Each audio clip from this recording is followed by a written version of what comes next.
All right, so this is going to be the last installment, hopefully, of our drafting lessons.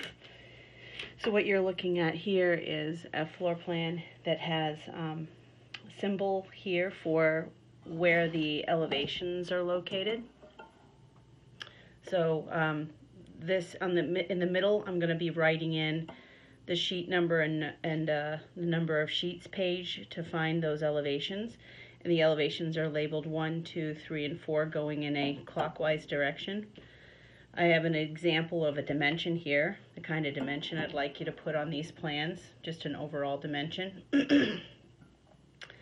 And we've got the spaces labeled. So I'm also going to be showing you how to create guidelines for your text that's all the same height. Down here at the corner of the page, we have the sheet number and number of sheets, and then we have the title, the scale of the drawing, and who it was drawn by. On the elevations page,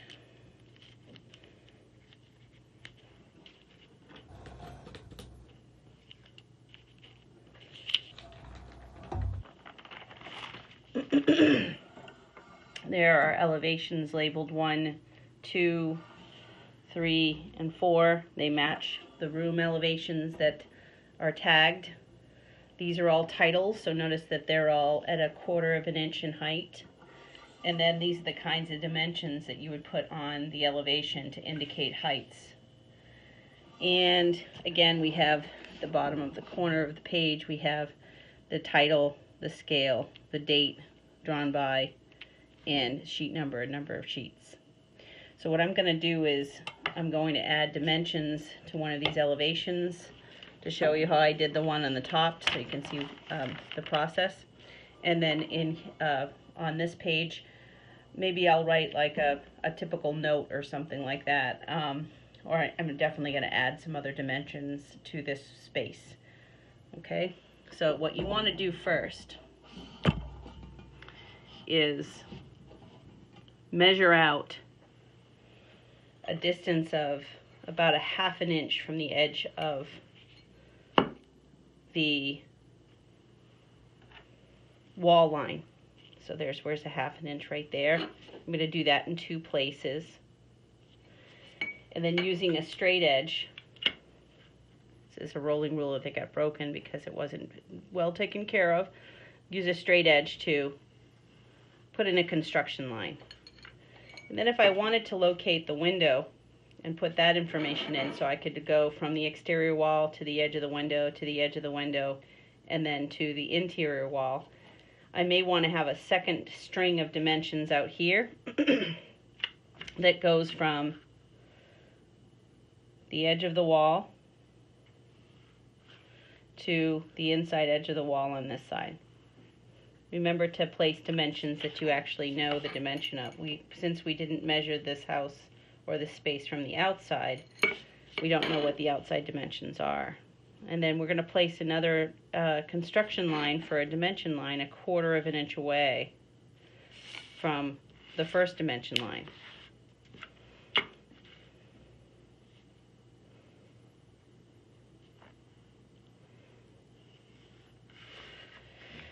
So now I've got all the construction line work established.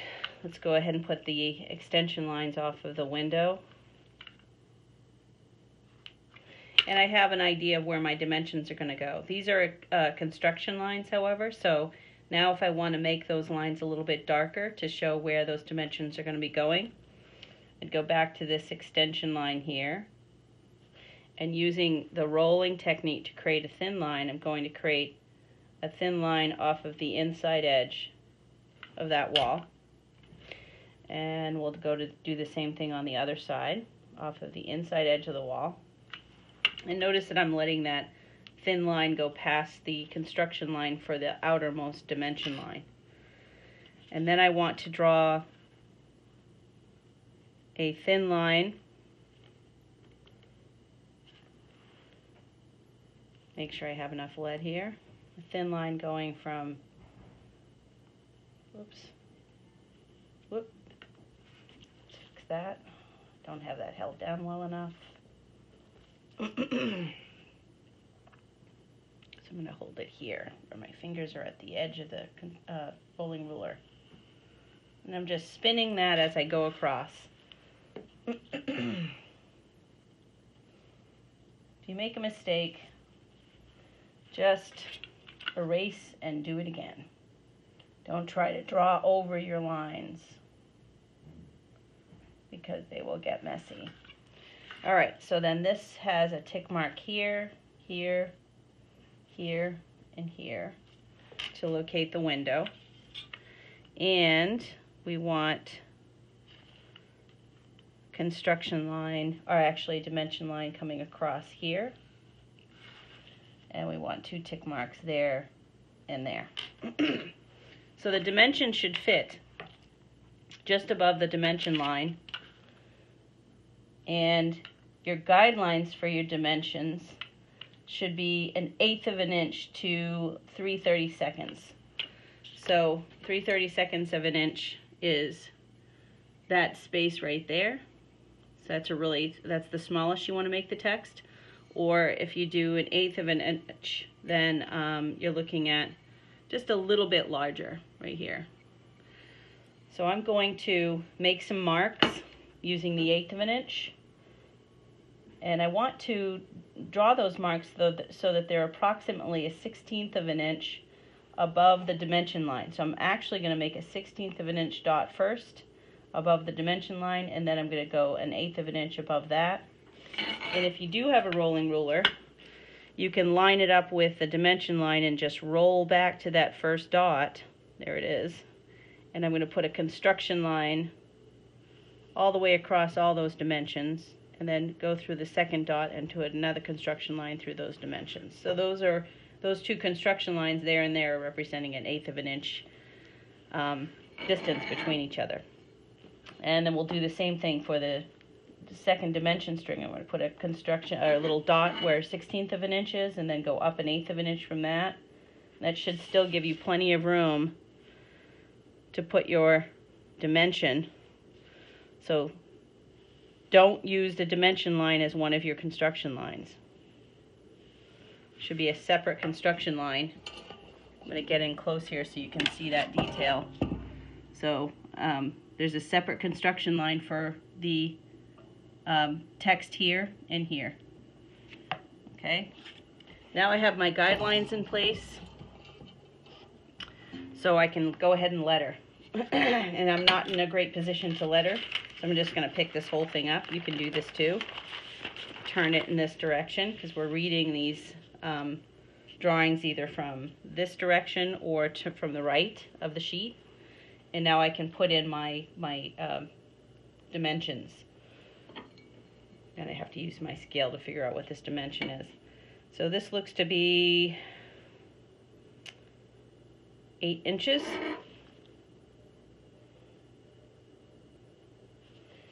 The dimension between here and here is 2 foot 9.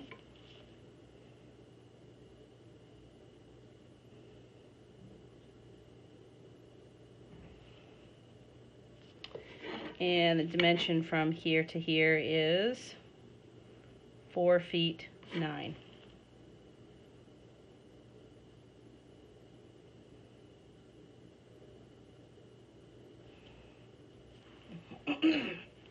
And then my dimension from wall to wall should be 8 foot 3. I remember that from doing the field measuring.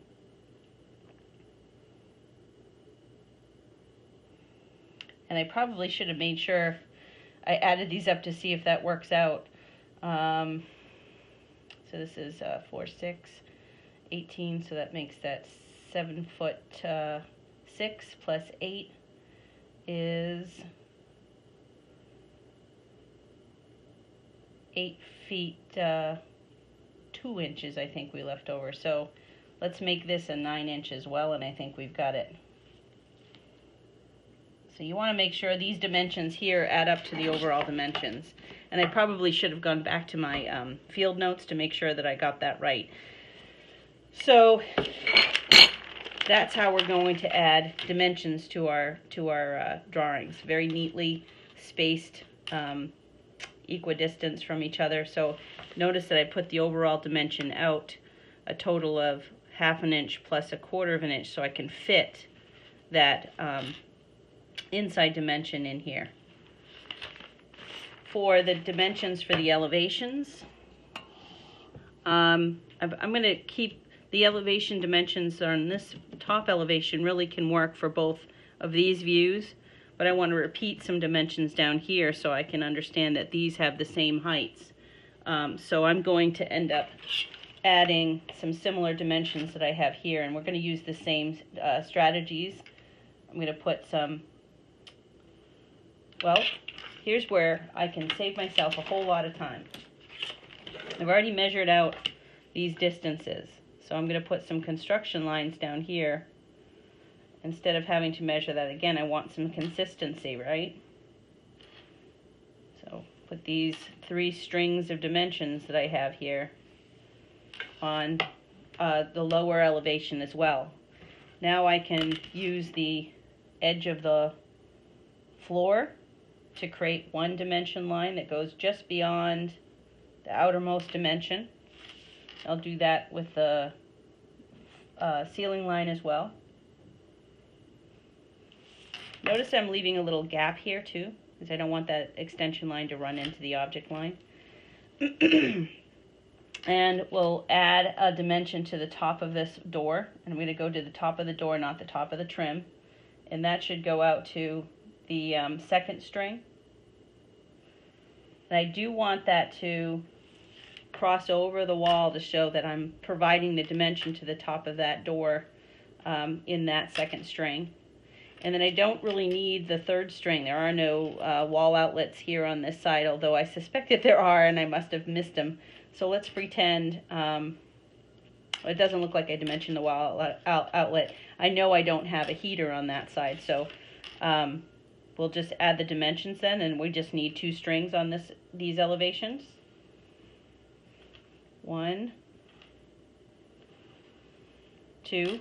And you can also reuse the measurements you made for the guidelines now too. So I'm going to put guidelines for our text here and here, which is set to the 1/8 of an inch, and guidelines for the text above the dimension line here and here too.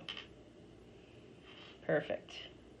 Whoops, it looks like I didn't put a guideline actually down there. No lead came out. There we go. And now we're ready to put in the tick marks. And I want those to go in the same direction as the ones up here, because we're going to read them in the same direction. And once you're done placing all that information where it belongs, you're going to pick this up, turn it, and go ahead and put in your lettering using your guidelines. So this should be 6 feet 8 inches to the top of that door, or 6'6" rather.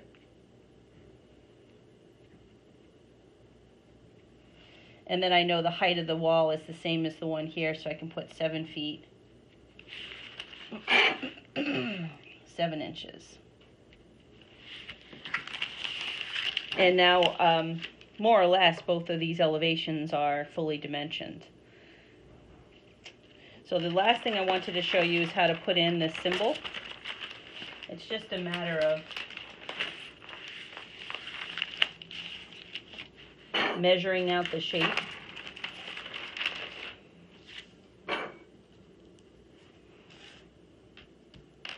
So that you don't draw something messy. So what I did was I drew, I'm just going to put it off to the side here. I used one of the, let's see here, what did I use? Yeah, I used a 1/2 inch. So if we make a construction line going this way, and another one going perpendicular to that first line, you can use those construction lines to measure up a 1/2 inch in 2 places if you want to make sure you're parallel, or if you have a rolling ruler, you can use that tool. So let's make that construction line there. And then you want to measure going across this way in 2 places. 1, 2, whoops, and draw a construction line going this way. So that's the box in the middle. And then to create the triangles, simply put construction lines diagonally.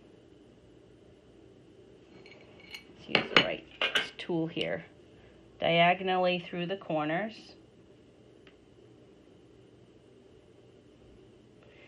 And then draw some lines that go through that in both directions. If we take our 45-degree angle, where that 45 hits that line that got drawn from the center of the box, we can now create the triangles that hit the corners of the box that kind of create the diamond shape.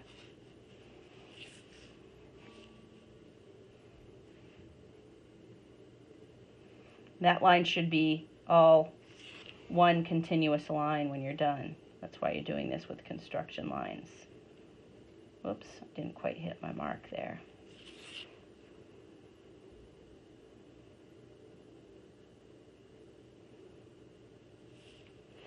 And last line in here like this. So you see what I did was just moved around the object. So now I can go back in, and if that's a little bit messy, just clean it up with your object lines. So I'm just going to draw that line in nice and straight, perpendicular to this line. I'm going to straighten this line out. I don't think that ended up being perpendicular, so you can fix those things after. And then straighten out this line here. And then you should have a box you can create in the middle that creates the triangles, like that. And then you just label the triangles. This is 1, 2, 3, 4. That elevation on this wall would be 1. This elevation on this wall here would be 2, 3, 4, and that's how you use an elevation symbol.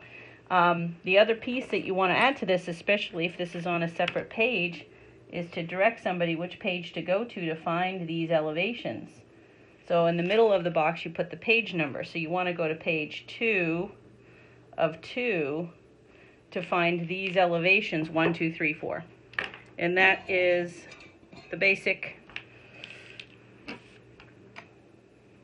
symbol we use for interior elevations. Since I didn't add that to this one, I'll add that here. And that's more or less what you're going to be adding to your plans. So your plans should be dimensioned to the edge of the windows, because this is field dimensioned. You can do a similar dimension string here to the edge of the door. Try to put that to the outside though. Try to put those dimensions to the outside. And place dimensions to the edge of the store. What I'm going to do is add those elements, and then I'll just take a final picture of it so you can see an example of what it would look like when it's done.